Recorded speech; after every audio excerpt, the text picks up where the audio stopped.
right, Frank, welcome back. We just had on Monday we released the first part of this two-part episode where we talked about your involvement in the Hawaii Ironman 1978, and then a little bit about your business, about PowerCranks, and talking about what they were and how they can help improve bike speed and even run speed. Maybe today we should get into a bit more technical detail, talking about, first of all, how can people make the switch from using normal cranks to power cranks, and what the best way to go forward is. Well, the way to make the switch is to sit there and is to make that commitment to yourself, sort of like making New Year's resolution, and say, this is something I need to do. And what we recommend that people do is that they just put them on their bike and do their normal and just forget they own regular cranks and force themselves to get themselves back up to where they can do their normal training on power cranks. The important thing with power cranks is time in the saddle with them. So now our typical first user, their first ride lasts about 10 minutes, is about all they can do, and their hip flexors give out. Is that before they fall over? Yeah. Well, it's before basically their hip flexors start cramping up, and they just can't get the pedals over the top again. Okay, they can't do it.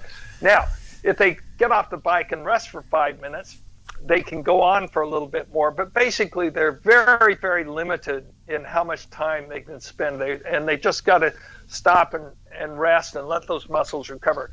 Lucky for us, okay, if it stayed that way for long, nobody would make this transition. But most people are able to then, if they sort of do this every day, they go out there as far as they can, then they rest. Within a week, they're able to go out for an hour. Now they're doing a lot of coasting in that hour. But they're able to go out for an hour, come back, and get off the bike and still walk. Okay, so they're seeing improvement every time they get on the bike. Okay, they're seeing improvement in how natural it is and how long they can go. Okay, then after 2 or 3 weeks, they're probably up where they can get out, for 90 minutes or so. They're getting better and better and better and better. At about 6 weeks, and the other thing that is sort of depressing to people in the beginning, first thing we do is we slow people down. They cannot go as fast because they're doing all this coasting, they're doing all this stuff. So yeah, they can see the efficiencies there, but the muscles just aren't capable yet. At about 6 weeks, the muscles are starting to get into shape so that you can maintain this stuff for longer periods, and that's when people start to see the cycling improvement start to happen. So it takes about 6 weeks for most people to do it. Some people are a little faster, some people are a little slower, but that's sort of typical in that range.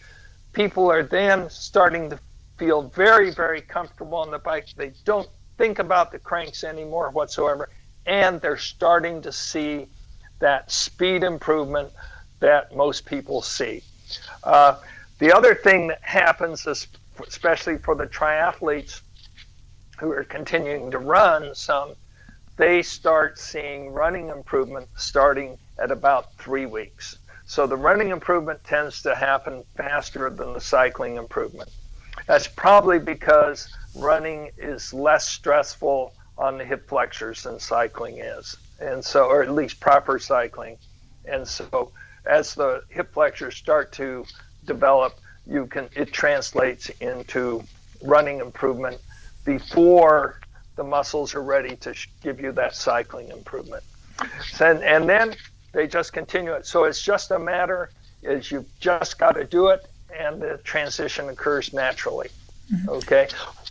So it's just a bit the way the PowerCranks works is maybe like a paddle when you're swimming. If you don't use it correctly, you can't just make the rotation. Is that correct? That's correct. So if you do not keep some forward pressure on the pedal, the whole rotation, the pedal stops moving. Okay. Well, then your cranks are no longer at 180 degrees, and you know it.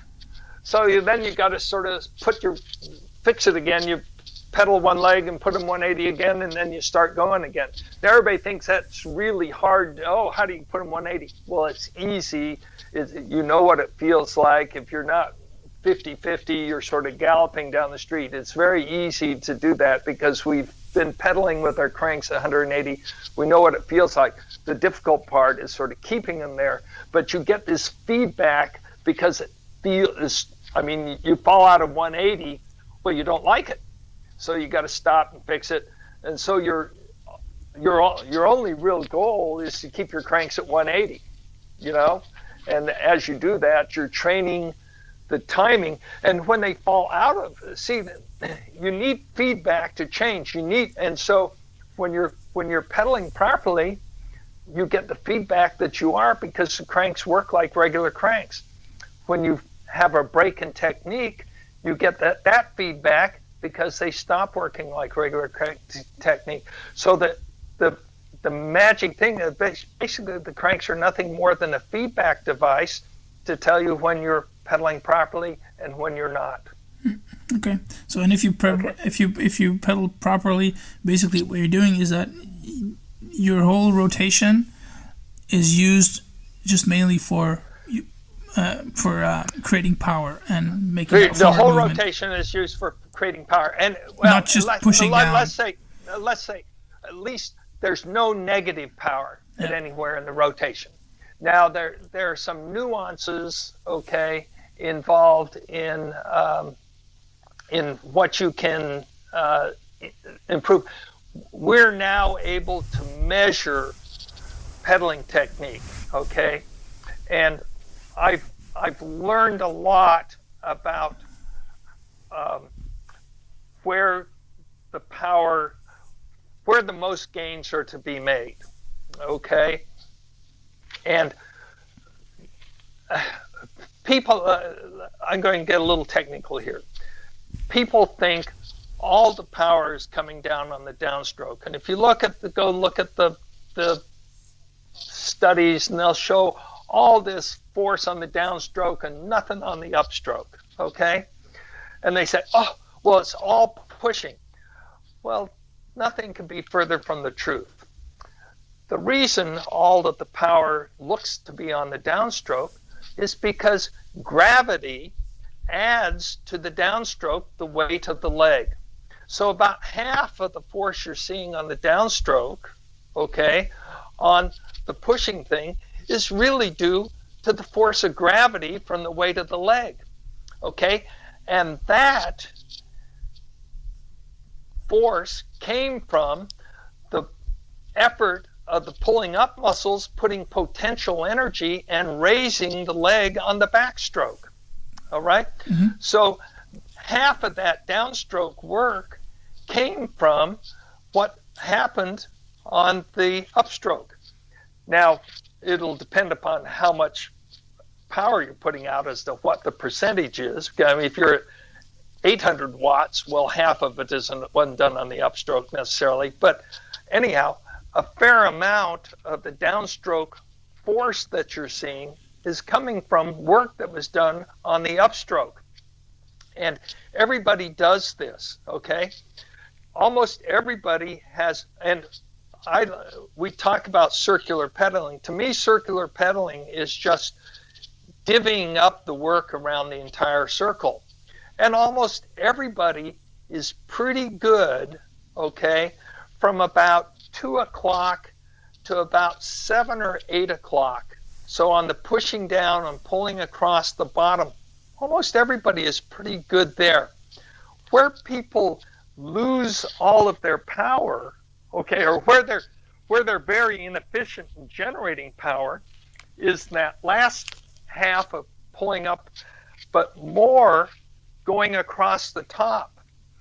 And so if you just done weight on the backstroke, you'll gain maybe 10%. But the big area where people have to gain is really across the top, because across the top involves contracting the quadriceps while you're still at about 10 o'clock. Before you're over the top, you want to be pushing that pedal across the top. Well, most people don't contract their quadriceps until they're about 1 o'clock, because they're doing that to push down. Well, that's very inefficient to use the quadriceps there, because the quadriceps drive the leg forward or drive the foot forward when in fact the foot is going down. All right? And it's a very inefficient use of that muscle. So there's a lot of things we can do involved in changing the timing of the muscle contractions to increase power, okay, that are not intuitive. And everybody, and when we're running, okay, we need to contract the quads when the foot is at the bottom. But that's because we have to support our body weight, okay, or else the knee will contract. We don't have to do that on the bicycle because the saddle supports the bicycle weight, or supports the body weight. That would only be a consideration if one is out of the saddle, okay? But you don't have to be out of the saddle, except for, you can generate a lot of power in the saddle. And one of the things that power crankers find is that they have to come out of the saddle much, much less, because they have so much power in the saddle. But so when we're pedaling, let's say we're at 200 watts, all right? If we're at 200 watts, each leg is hopefully generating 100 watts, okay? Well, what we are looking for is that what would be ideal would be the muscles on the downwards portion are generating 25 watts. The hamstrings pulling back would generate 25 watts, okay?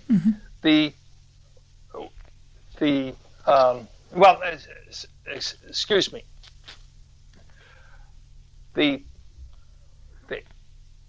If we're generating 100 watts, okay, that 100 watts is the average of the entire circle, okay? So what we are really looking for, okay, is on the downward portion, we're generating 100 watts. We continue with 100 watts across the bottom.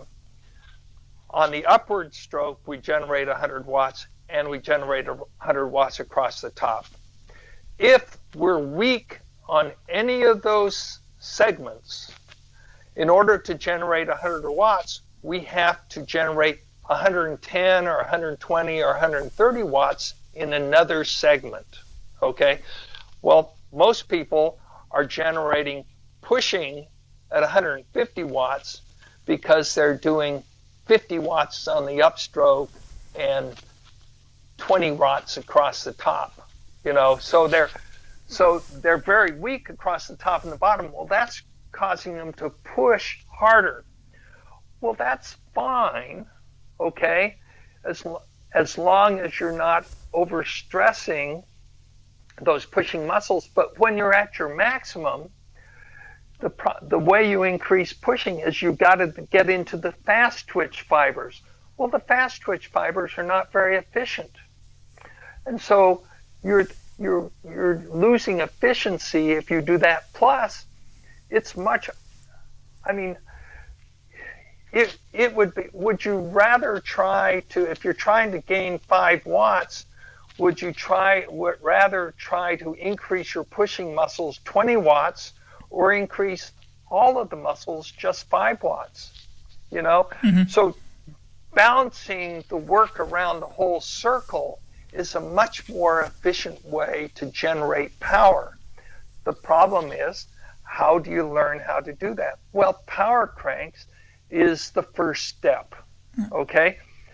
Now, the other thing that we have found, okay, is why are people so weak across the top? Well, I'm convinced it's because the crank length is too long. Yeah, I was just going to ask you that, if does crank length have some kind of influence on generating power? Crank length has a huge input, and most people are riding cranks that are too long for them, okay? And that's one of the reasons we've made cranks now that allow people to easily experiment with crank length, okay? And the average crank length, okay, most people's crank length they ride the cranks that came with their bike. Okay? Yeah, most of them do, yeah. You know, so they're either 170 or 175. Okay, now this is crazy. Okay, you've got 5-foot women, okay, and 6'5" men. Okay, a huge difference. They would ride. Okay, they would ride what? 48 frames and 64 frames. You know, things like that. I mean, frames vary in size 30%. People vary in size 30%. Crank lengths vary in size 3%. Okay? Yeah. It's crazy. It's absolutely crazy. If we look at an average 170 crank, it's about 7 inches long. Okay? That means you have to, when you're pedaling the crank, you have to lift the knee 14 inches. Okay? I'd like for you to walk around your house lifting your knee 14 inches for a day and tell me how easy it is. Okay? It is crazy. Okay? Why are we lifting our knee 14 inches? It's so unnatural. I believe I know why we do it. We do it because cycling evolved in an era of the penny farthing bicycle, and people raced those bicycles, and people wanted the biggest wheel they could have for high speed between their legs.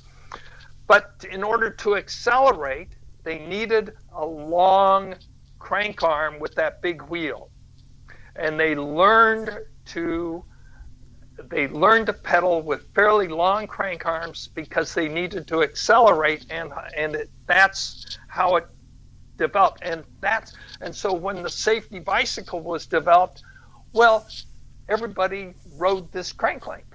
That's just what it was, and nobody really ever experimented again, you know. And even when the safety bicycle evolved, they were still single speed.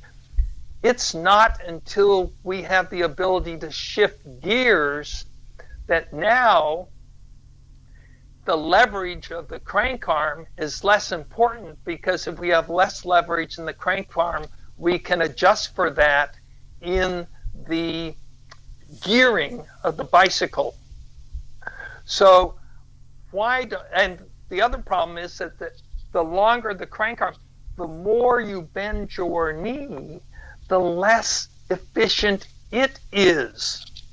So let's go for a crank length that optimizes the rider and then adjust the gearing, okay, to the conditions of the course, you know.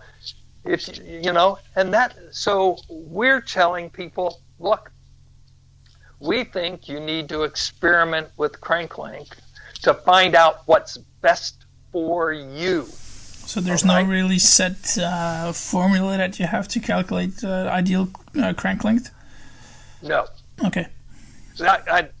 I can tell you this, the crank length most people are riding is too long. Mm-hmm. The other issue the other issue with crank length is, especially for triathletes, it's not such a big deal if you're riding sort of upright, okay?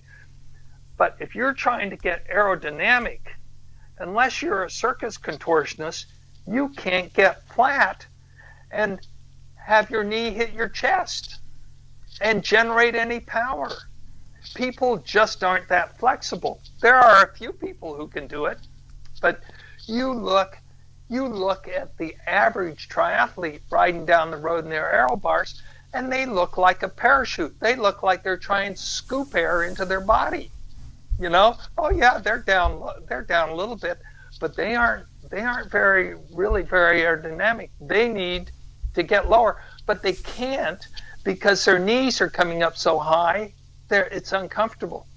So you've got to experiment to find out. And now I've played with this a lot. Okay, I've gone to cranks. I've ridden cranks as short as 85 millimeters. Okay, I'm not afraid to try something new. Now I can tell you that was too short for me. I'm 6'2". Okay, it may not be too short for a 5'10" or 4'10" woman, but it's too short for me. Yeah. But my sense is that what people need to do is they need to bring crank length down until it's too short. Say, oh, this is obviously too short for me. Experiment and then bring it back out to something that then feels right. So they got to experiment with crank length. So it's got to be done by feel. It's got to be done by feel. It's got to be, because everybody has a different sense, and there's two things we're working on. Okay, crank length really doesn't have much effect on power. Okay, it has an effect on efficiency, I believe.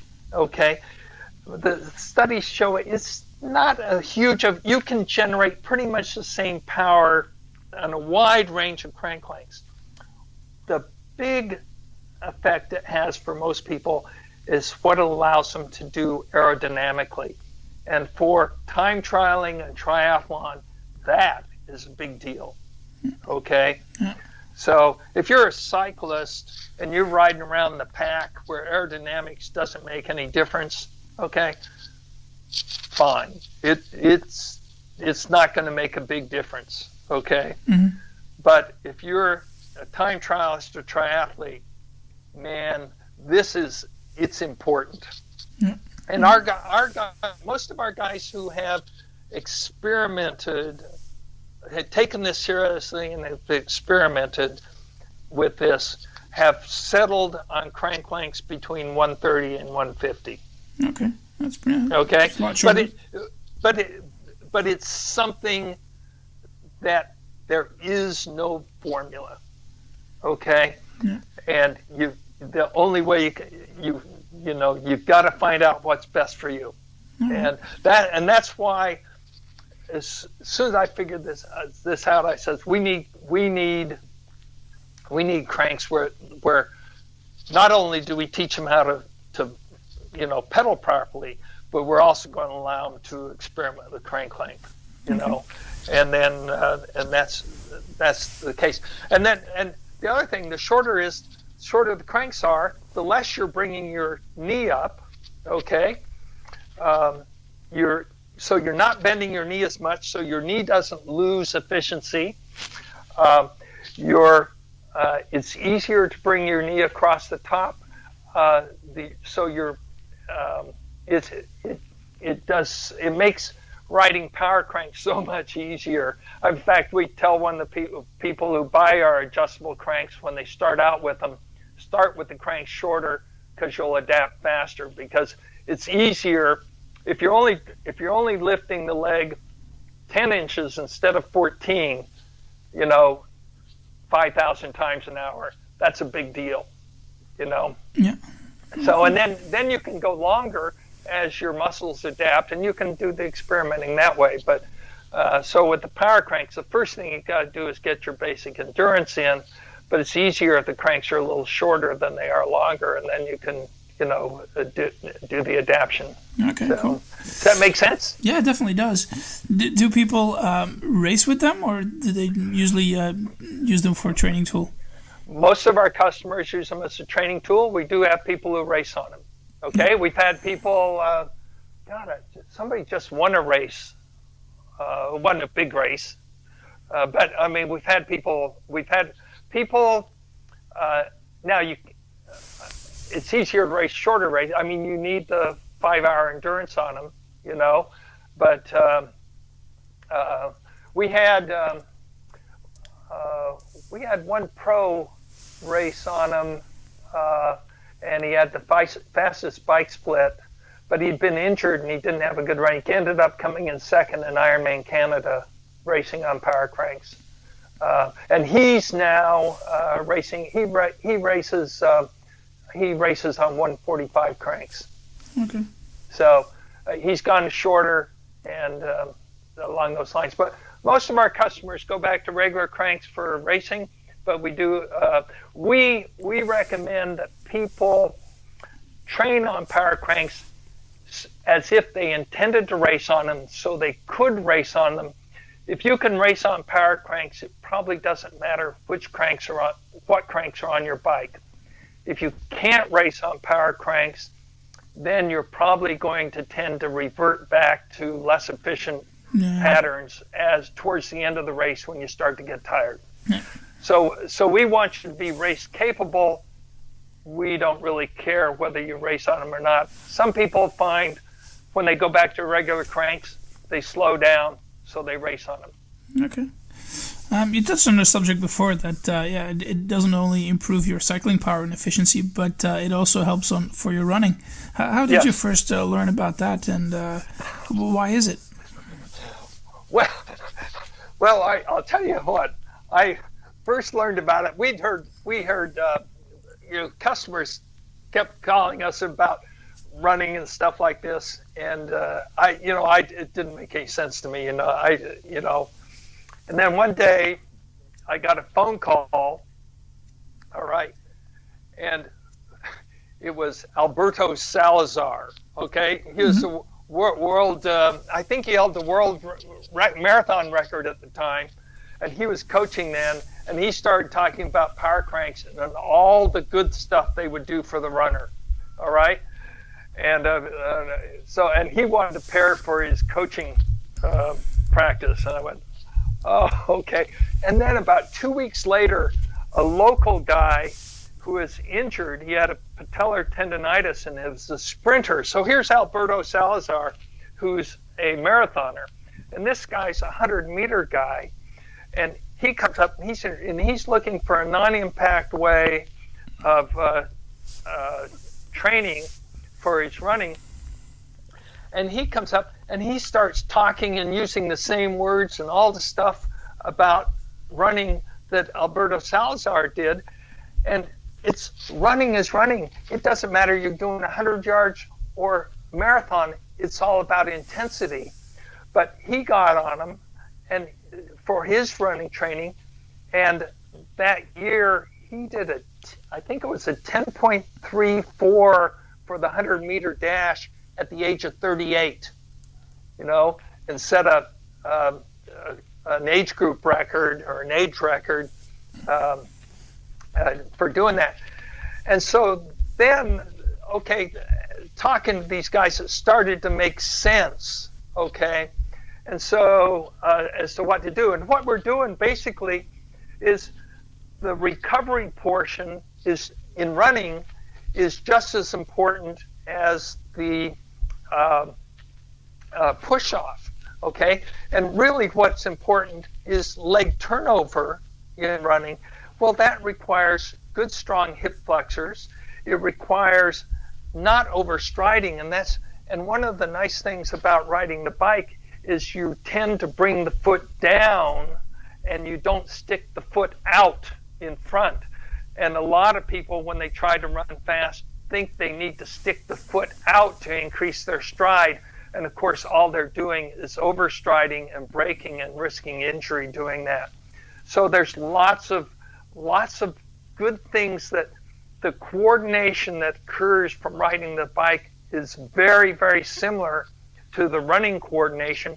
And of course, it's all non-impact, so you're not really risking tearing down the body and stuff that these guys who are running 120 miles a week, do. So we've ended up getting really some elite. We've got a lot of university track teams have the bikes. They tend to put their injured runners on them. Joe Vigil, who's a Hall of Fame running coach, got a bike for Team Running USA, which was basically the Olympians. Meb Keflezighi is trained on PowerCranks. So a lot of really elite runners have used them. Now, of course, we're under the radar. You talk the average runner, they think that the only way to get better running is to run. Well, it's just not. That's not true. If in fact running more means you're going to get injured. Yeah, I guess it's such a high impact sport that they definitely should need looking into cycling for some non-impact sport to build endurance. And the elites, they're always just this far from being injured, or they're always injured. And the best thing they can do is to stay healthy. In fact, that's probably the best thing everybody can do to improve their performance, is to not get injured. Not push yourself. You gotta.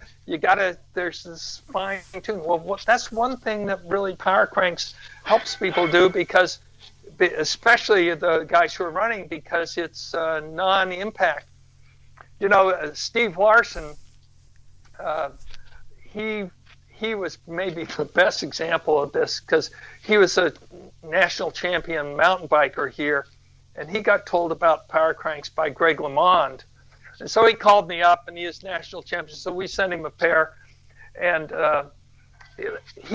what happened with him is he started using them, and he had a lot of trouble with them. He told me it was a week before he started calling me names found in the dictionary, but he kept calling Greg, and Greg said, stay with him, okay. So he stayed. But one of the things he did is he ran about 6 miles a week as a cross-training tool. And he suddenly found his running improving so much, and he was sort of getting bored with mountain biking, that he started thinking about triathlon. And so he did his very first triathlon he went down and did Wildflower.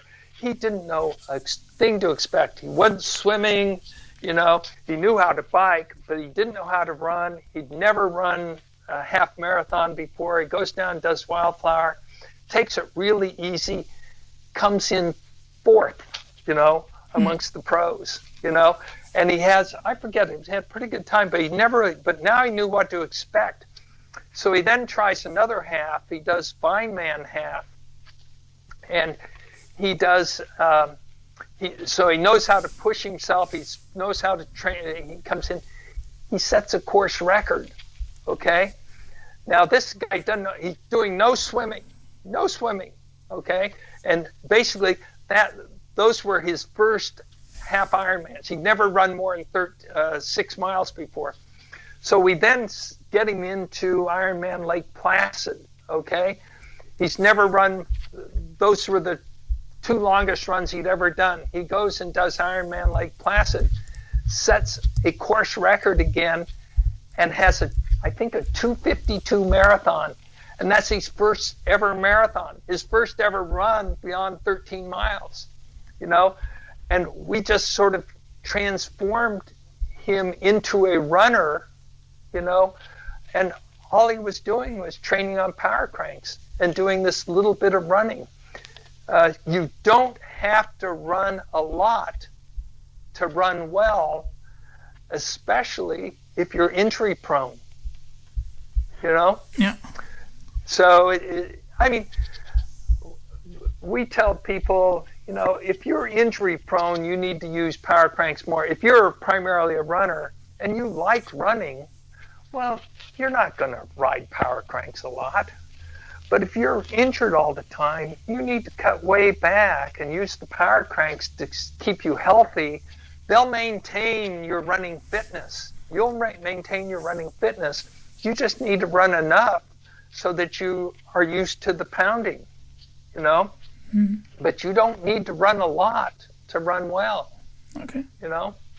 So anyhow, that's what we found, and you know, right. I can talk a long time, but I think we're running out of time. Yeah.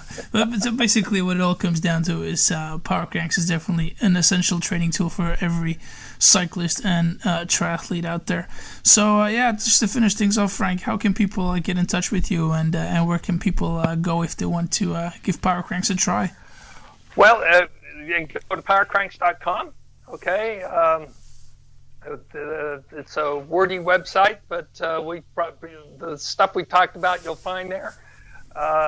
And we talked earlier. I'm going to give your listeners a coupon. Okay, cool. For they can get a discount on the cranks. I'm going to give them 15% till the end of January, and then I'll give them 10% till the end of 2015. And the coupon will be EJ 2015 for Endurance Junkies. All right, okay? Cool. Awesome. Thank you very much for that, Frank. And then, anyhow, and then if they have any questions, they can email us or whatever like that. But typically, we try to put out a lot of information to help people. I've done most of that by running off here at the mouth today. But anyhow, so. Right. And you know people who've been very successful with them too. That's how you got turned in. You know Sam. Yeah, right? I used to sponsor Sam and Stephanie Adam, who both Belgium amateur triathletes who think they won their age groups in Kona in 2013, I think. Yeah. That they both won it. Stephanie had the fastest bike split of all the women, including the pros. Including the pros, yeah. Right, and Sam, I think, had the he's won. I think he won his age group 3 or 4 years in a row. He didn't win it this year, but of course he's getting the top the age limit, you know, and that's much harder at that age. But I think he had last year. I think he had the 5th fastest bike, including the pros. Yeah, true. And you know, so and Sam, it's all he rides. I mean, he does all of his training indoors, pretty much on the power cranks. And I'll tell you, if you want a hard power cranks workout, do it indoors. Indoors is a lot tougher than riding them outdoors. Yeah, and with his hectic work schedule as a fireman, he often does his training rides at 11 o'clock at night or something like that. So yeah. Sam's a big believer. Yeah, he definitely is. And I guess you can, and you can say also he does coaching. And most of his, people who want power cranks, well, there are lots of coaches out there. We can put them into coaches. There's lots of coaches out there who understand power cranks. And, if they're looking for a coach, a lot of coaches don't understand us or whatever, but there are a lot of coaches who do understand us. And so people who are looking for a coach, we can put them in touch with coaches who really understand the power cranks. Yeah, great. Now I'll definitely put all the links in the show notes page so that people can find your website and your email. Okay. All right. Very good. Thank you very much for your time, Frank. It's been very, very interesting. Okay. Bye. Bye.